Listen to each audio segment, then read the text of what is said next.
কাল 25 ডিসেম্বরে প্রচুর আনন্দ হয়েছে, আর আজকেও 26 ডিসেম্বরে আমরা বেরিয়েছি।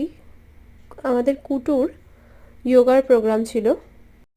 আসলে বাচ্চারা একটা কাদামাটির ঢেলা বলা যায়, ওদেরকে যেভাবে আকৃতি দেওয়া হবে ওরা কিন্তু সেইভাবেই নিজেকে সেই ছাঁচে ঢেলে ফেলবে। ওদের ট্যালেন্টটাকে কিন্তু খুব সুন্দরভাবে এক্সপ্লোর করেছে ওরা এখানে। প্রোগ্রাম শেষে কুটু আর গুনগুন দুই বোন মিলে মিকি মাউসে চড়ল। আমার মেয়ের এই প্রথম মিকি মাউসে চড়া, তো প্রথম একটু ভয় পেলেও পরে কিন্তু আর ভয় লাগেনি।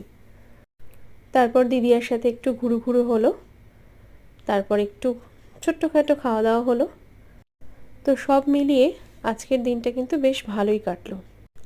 আপনারাও এভাবে সুস্থ থাকুন, ভালো থাকুন এই কামনা করি। সবাই ভালো থাকবেন। টাটা।